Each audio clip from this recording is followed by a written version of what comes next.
women's movement picked up steam post the assassination of Dr. Martin Luther King.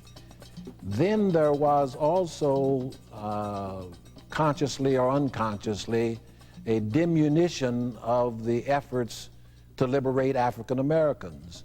Equal pay for equal work, join our round! Equal pay for equal work! But the women's movement went by so fast, they got the corporate jobs, they got the police chief jobs, they got the mayor's jobs, the governor's jobs, quicker than the blacks did. I'm totally against women's lib as they present it today. Jesus Christ liberated women a long time ago in his word. The women's lib movement has corrupted this nation to the point the home's been torn apart. The men and women no longer know who's who anymore. Our culture has become almost unisex, so to speak, and that's, of course, work of the devil. Anything God created to be separate or beautiful, the devil's tried to merge and ruin. There's been a backlash against the women's movement. It's been perceived as a kind of lesbian-infested, man-hating movement that's anti-Christian. And to a great extent, women are still punished to a great extent for expressing themselves.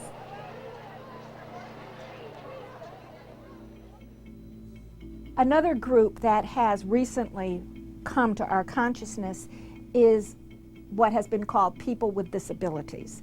And there's a long history whereby people who had physical problems or mental problems were treated as isolates, were shut up in rooms, put away in insane asylums. In other words, we had a whole history where they were others, they were away from us. People that are in wheelchairs are still pretty much ostracized from society. Yes, we now see commercials and television shows where they appear, but still it's something that isn't really talked about, and you really don't see it a lot. It's not treated like it should be. Similarly, gays and lesbians have experienced both personal and institutional discrimination in nearly every aspect of society. Perhaps more than any other group, they remain on the outskirts of what many are willing to tolerate. I think it's just important that the laws start recognizing that discrimination does exist against gays and lesbians, as it has existed against African Americans and other groups, and just incorporate that into the law. I mean, it's almost the 21st century. It's time for us to get up to speed and start recognizing, you know, the humanity of everybody. The recognition they should receive would be extreme prison sentences, extreme behavioral modification because they are a curse on the land. And to show how sick it is, I classify them in the same category as the individual who liked to make love to dead bodies.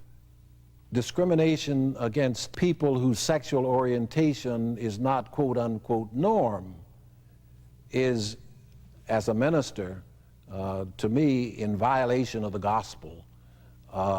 We have to accept people where they are, who they are, no matter what their race, sex, sexual preference, handicapping conditions. They're all God's children and must all be accepted and treated as God would have us treat them.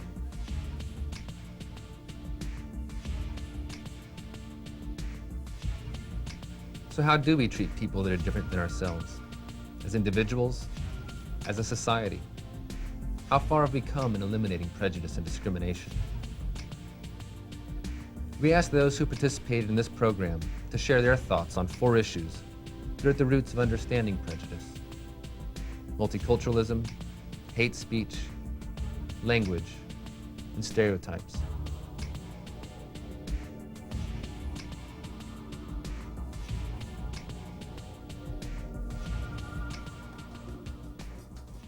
You know, I wear Falcon-Eye jeans, Timberland boots, hoodies, vests, but it's like a style. It's not a drug style or anything. It's just a style of clothing that I wear, and it's misinterpreted.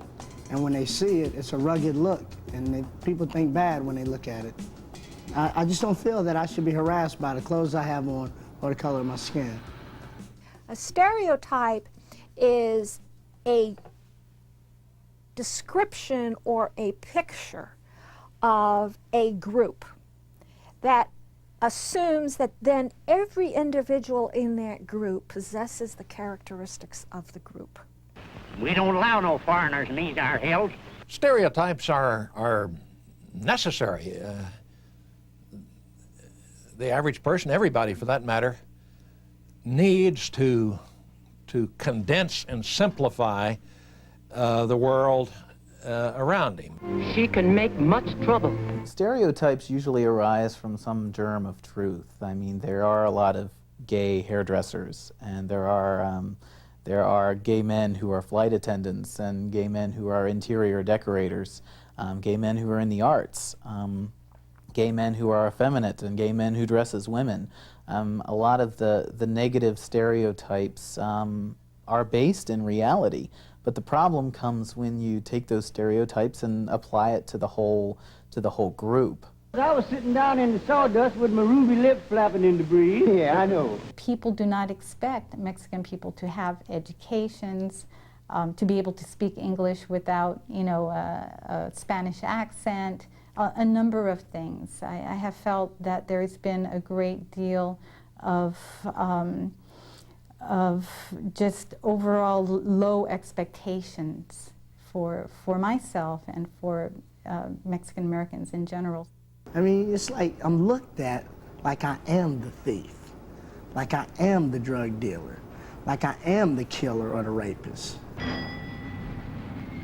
I stepped on the gas instead of the brakes, but you know how it is.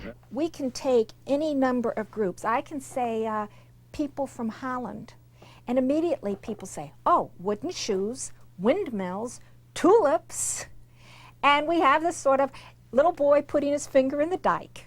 We know, my students know very little about the Netherlands, but they have a stereotype of the Dutch. Everybody has stereotypical images. You have to have. That's the only way you can make sense of the world around you. It's the only way you can deal with life.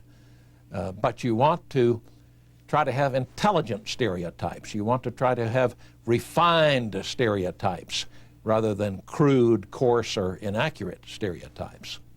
Most of the media coverage we get about Mexican Americans is very derogatory. The sleeping Mexican under the cactus, or the women are usually loose and promiscuous.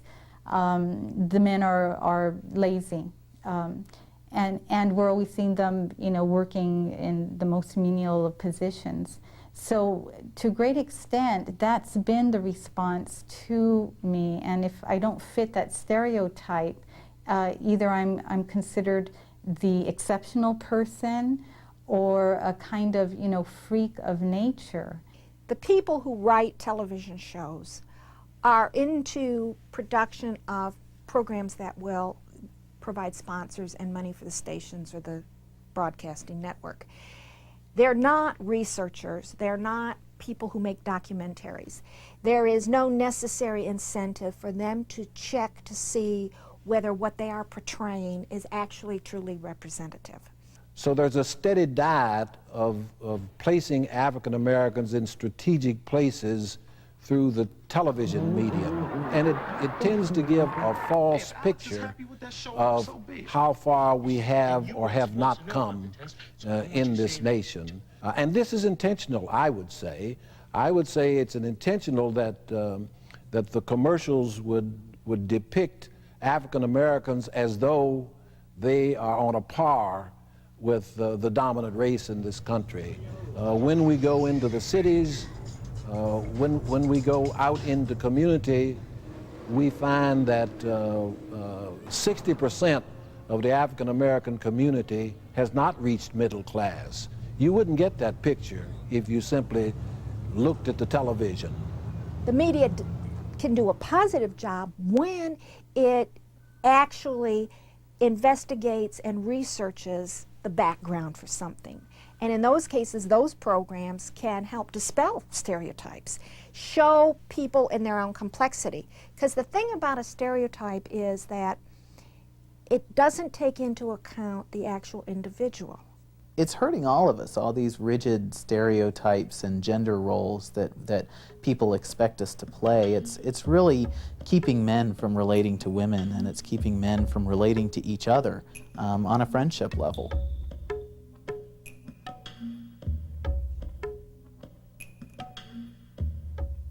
We really have a long way to go in terms of cultivating respect towards people who are different in this society, and that language helps us to do that. I don't believe in the use of labels. I do not like the use of labels.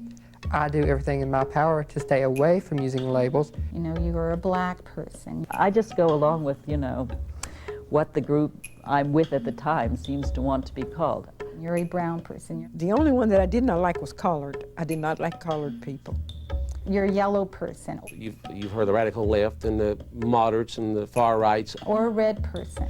I suppose that the label I have most often chosen has been separatist.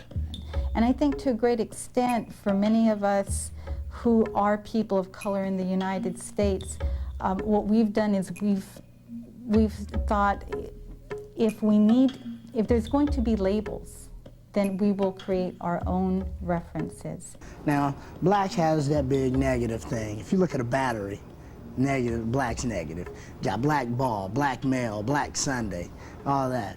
Okay, now, African American came on the scene within the last 5 years.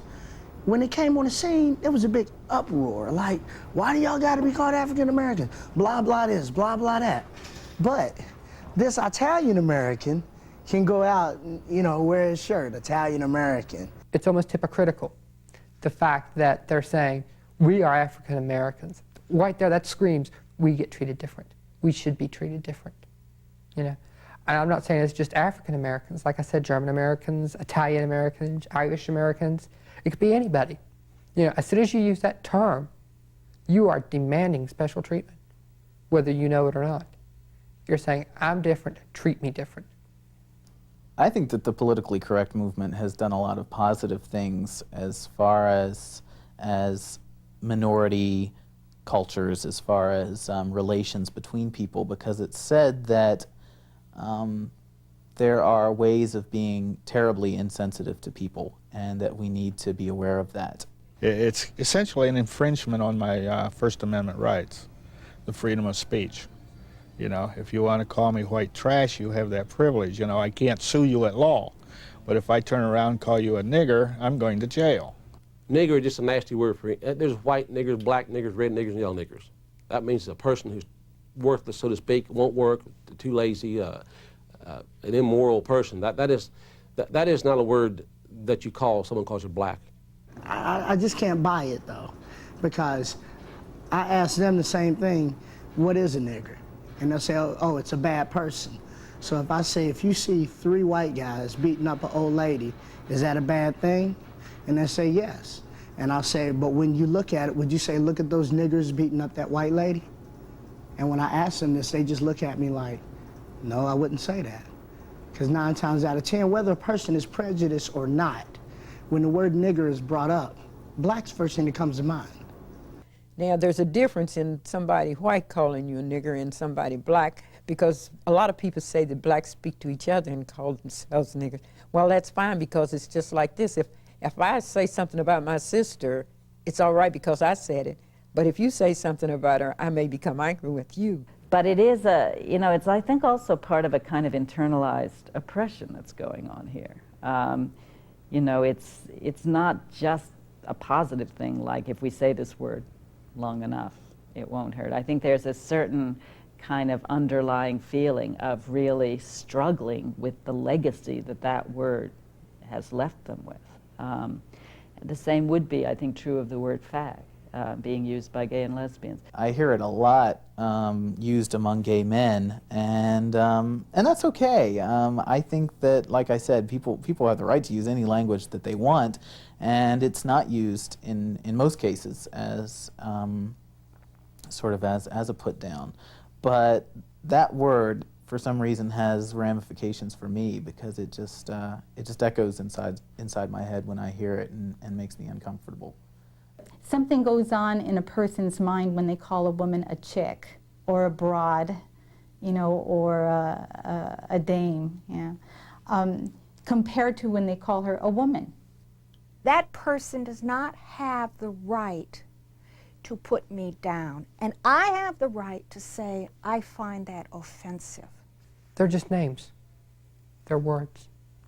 That's all they are. Why do we have to go and change the language just because somebody is offended? I don't believe in that.